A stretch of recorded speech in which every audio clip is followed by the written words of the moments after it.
Hola, mi nombre es Juan Carlos Contreras. En esta ocasión vamos a ver cómo calcular el tiempo de ejecución de un algoritmo. Anteriormente hemos visto cómo, decir, los conceptos de cálculo de tiempo de ejecución y las características que se van a tomar en cuenta. Y ahora vamos a ver, por ejemplo, cómo vamos a calcular el tiempo de ejecución de un algoritmo constante.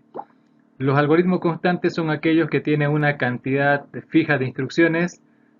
Básicamente no hay estructuras repetitivas, y si hay estructuras alternativas, casi no hay mucha diferencia. Entonces, por ejemplo, consideremos este algoritmo, ¿no? El algoritmo para mostrar o intercambiar los datos de dos números. Para eso realiza estas acciones. Este algoritmo entonces tarda ¿cuánto? Una, dos, tres. Es decir, el tiempo de ejecución de un algoritmo es la cantidad de instrucciones ejecutadas por dicho algoritmo desde que comienza hasta que finaliza.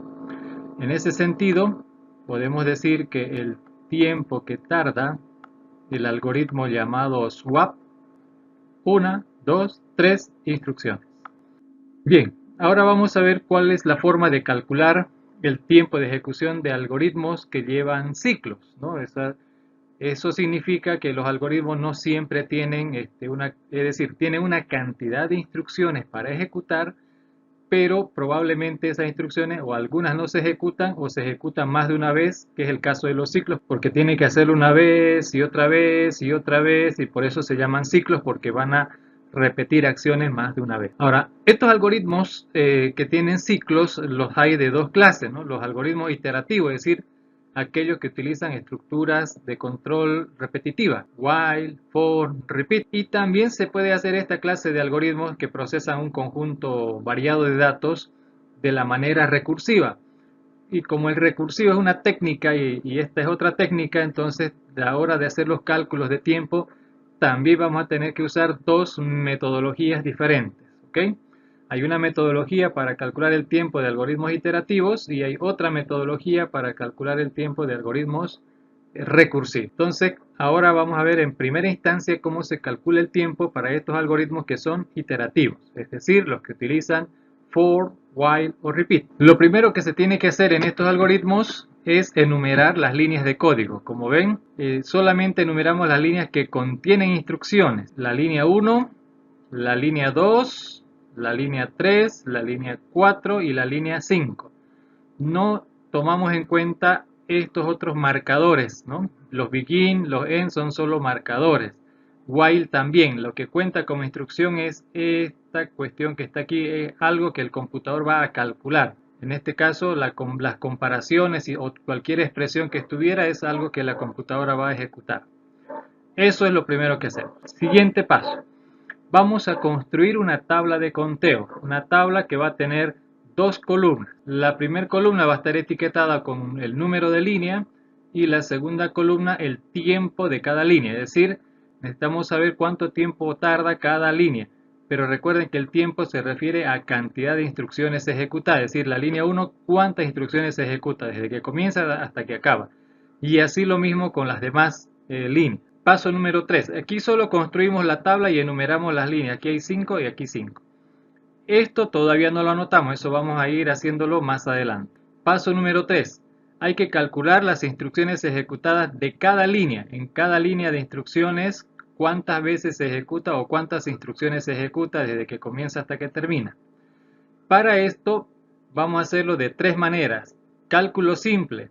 Eso se aplica a aquellas instrucciones sencillas que no están bajo un ciclo. Por ejemplo, la línea 1 y la línea 5.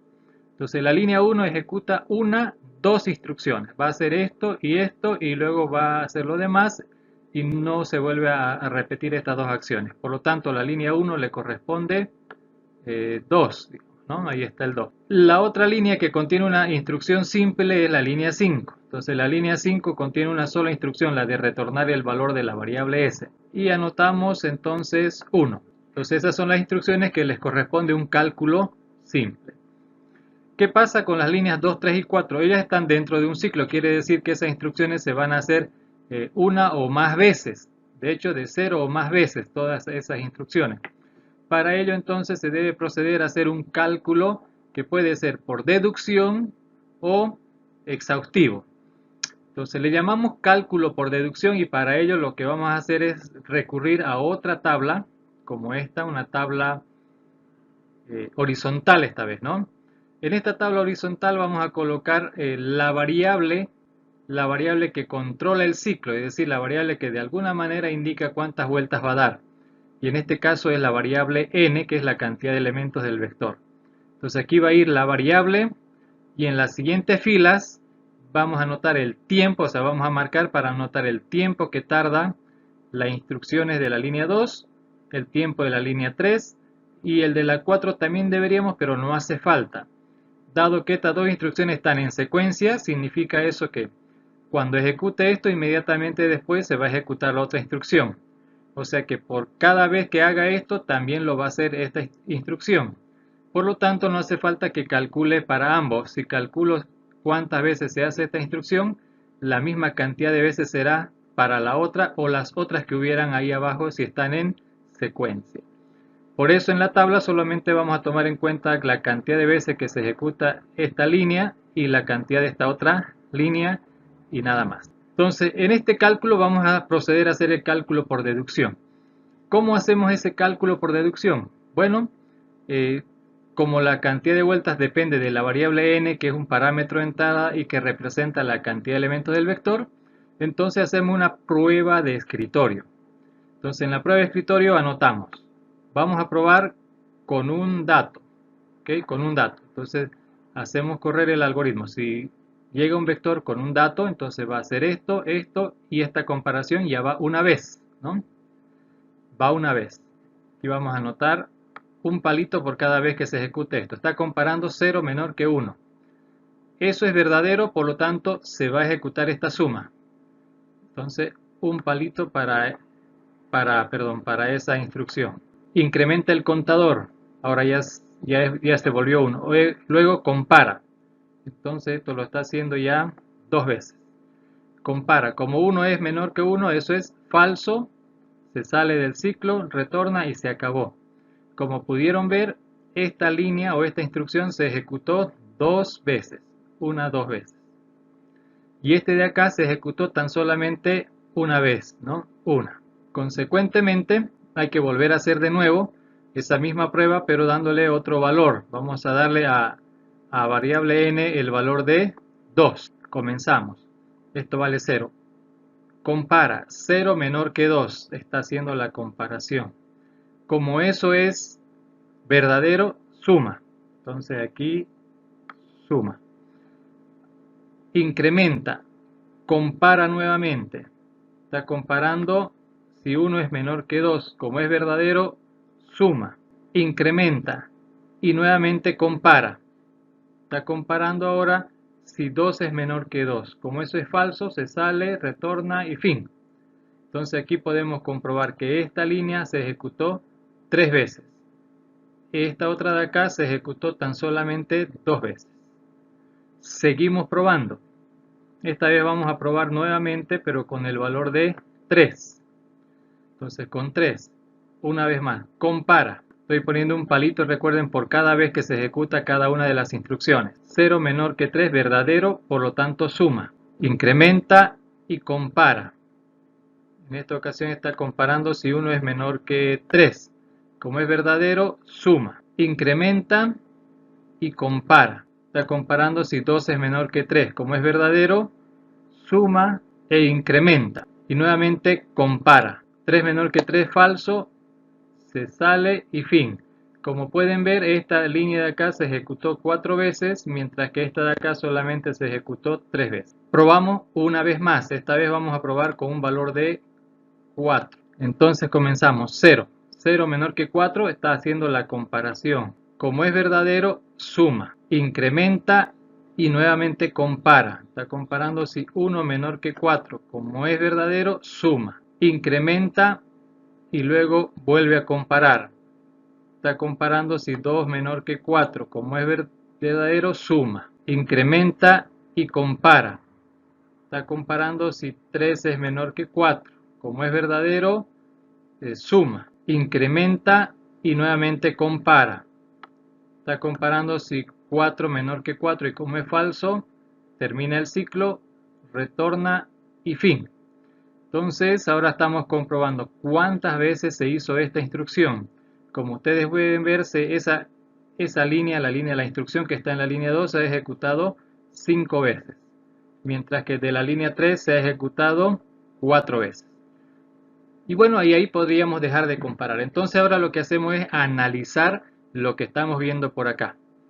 Hemos hecho pruebas con 1, con 2, con 3, con 4 datos y estamos viendo que hay una correlación que tiene sentido.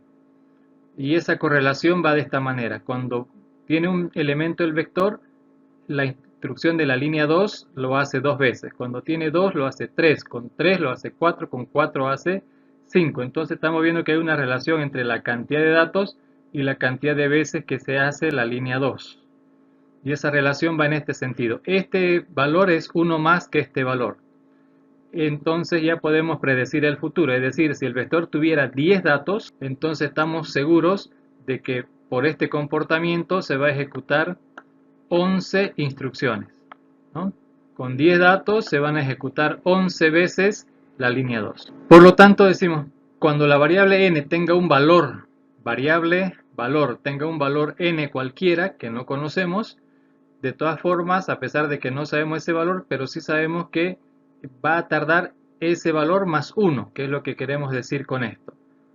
Para una cantidad n de datos, esa línea se va a ejecutar n más 1, o sea, ese valor más 1. Es decir, si aquí le llega 1.000.000 de datos, entonces la línea 2 se va a ejecutar 1.000.000 veces. Y también podemos ver la línea 3. Si hay un dato, tarda 1. Si hay 2, lo hace 2 veces. Si hay 3, lo hace 3 veces. Si hay 4, lo hace 4 veces. Si hay 10, lo haría 10 veces también. Entonces podemos concluir que la línea 3 tarda n. Y tiene sentido, si ustedes le miran bien qué hace este algoritmo, suma los elementos de un vector. Si el vector tiene 10 datos, obviamente 10 veces va a sumar, digamos, una vez por cada uno de los elementos. Ese es otro componente que hay que tomar en cuenta al hacer el análisis. Si las cosas tienen coherencia, si tiene sentido, digamos. Porque si esto no va con el sentido, entonces algo está mal. Puede que el algoritmo esté mal, ¿no? O puede que el cálculo estén haciendo mal, una de dos, digamos, ¿no? En estos casos, por si acaso estamos considerando como que el algoritmo siempre está bien y lo que nos interesa saber es el tiempo que tarda. Bueno, una vez que hemos hecho ya esos cálculos aquí por deducción, estamos haciendo cálculos por deducción, vamos a trasladar los resultados. Es decir, ya sabemos que para un valor de n, que es el parámetro al final de cuentas que tiene esta función, para un valor de n, entonces el algoritmo tarda n más 1. Entonces ese resultado es el que vamos a trasladar aquí. Eso lo trasladamos ahí a donde corresponde la información de la línea 2. El resultado de la línea número 3 lo vamos a trasladar aquí. Perdón, voy a escoger otro color. El resultado de la línea número 3 vamos a trasladarla por aquí, ¿correcto? ¿Y qué hay con la línea número 4? Bueno, ya dijimos, como están en secuencia, el valor de la línea 3 es también correspondiente a la línea 4. Ya tenemos, fíjense, nuestra tabla completada. Esto lo hicimos con cálculo simple y estas otras 3 líneas las calculamos por deducción y ahora procede el paso siguiente. El cálculo exhaustivo se va a dar por si acaso cuando tengamos una estructura repetitiva dentro de otra estructura repetitiva que también pudiera estar dentro de otra, que aquí no aplica, por lo tanto no lo hacemos.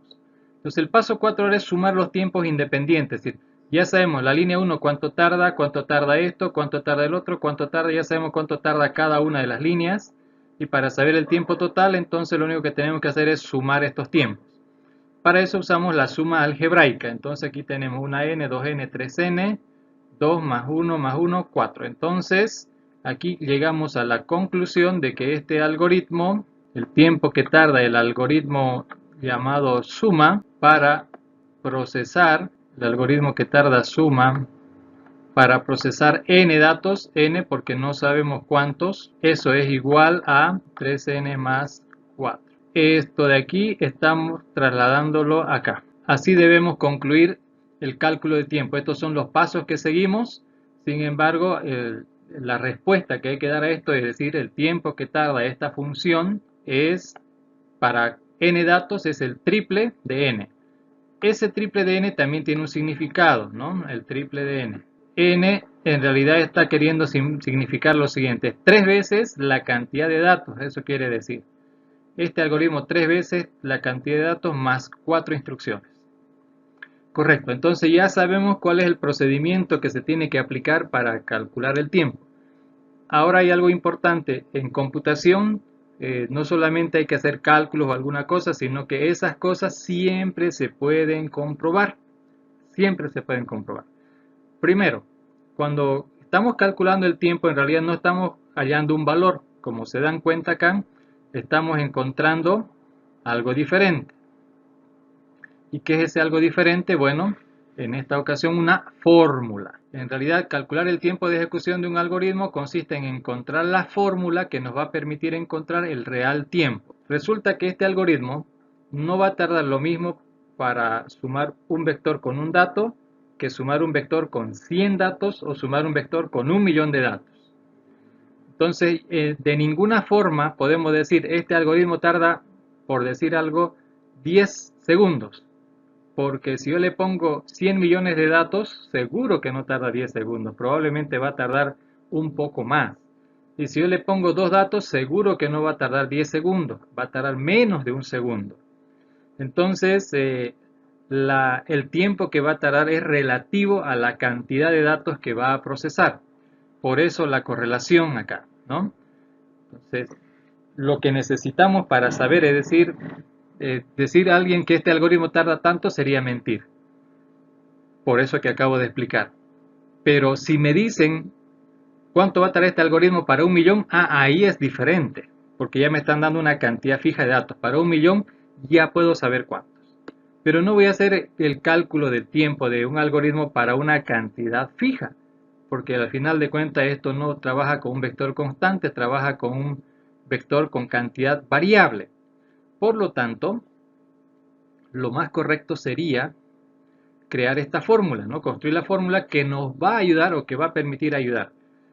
Vamos a hacer la prueba de este algoritmo. Vamos a ver que esto funciona. ¿Cómo probamos? Vamos a poner y cómo se hace la prueba, ¿no? Vamos a darle a n un valor. Por ejemplo, 3. Para 3, según la fórmula, dice, para 3 datos, ¿cuánto tarda? El triple de la cantidad, ¿no? Va a tardar el triple de esa cantidad que estamos probando, 3 por 3, más 4. ¿Cuánto es 3 por 3? 9. 9 más 4, 13. Entonces nosotros en teoría sabemos que este algoritmo, para sumar un vector con 3 datos o 3 datos dentro de un vector, se va a tardar 13 instrucciones. Eso dice la teoría, ¿no? La fórmula que hemos calculado. Ahora vamos a comprobar si eso es cierto o no lo es. Para saber si eso es cierto o no lo es, vamos a hacer la prueba y para eso vamos a hacer prueba de escritorio. Voy a anotar para la misma cantidad 3. Vamos a ver, este es el tiempo teórico y vamos a contrastarnos con el tiempo real. Para el tiempo real lo que yo voy a hacer es poner un palito por cada instrucción ejecutada desde que comienza hasta que termina. Entonces comenzamos. Digamos que le enviamos a esta función un vector con 3 datos, ¿no? Va a hacer 1, 2 instrucciones. Voy a ir anotando un palito. 1, 2, las 2 inicializaciones. O si quieren aquí lo voy a anotar, ¿no? Un palito por este, un palito por este otro. Compara. 0 menor que 3. Como es verdadero, suma. Incrementa. Vuelve a comparar. 1 menor que 3, verdadero, suma. Incrementa. Vuelve a comparar. 2 menor que 3. Como es verdadero, suma. Incrementa. Y vuelve a comparar. 3 menor que 3, falso. Se sale. Retorna. Y fin. Se acabó. Ya no está ejecutando más. Entonces, ¿cuántas instrucciones se lograron ejecutar? Vean, 1, 2, 3, 4, 5, 6, 7, 8, 9, 10, 11, 12, 13. Como pueden ver, los dos resultados coinciden. De todas maneras, Nunca está de más hacer más de una vez, o sea, nunca debemos hacer una sola vez una prueba. Deberíamos repetirla varias veces con valores diferentes. Sugerencia de ustedes a manera de practicar, háganle la prueba a este algoritmo con 5. De acuerdo con la fórmula, debería ejecutar 19 instrucciones, ¿no? 3 por 5, 15, más 4, 19. En teoría debería ejecutarse 19 instrucciones, pero ustedes lo pueden probar, ¿no? Como lo hicimos ahora. Esta prueba nos está garantizando que la fórmula es correcta. Quiere decir que hemos calculado bien el tiempo de ejecución de este algoritmo y este es el procedimiento para los algoritmos iterativos.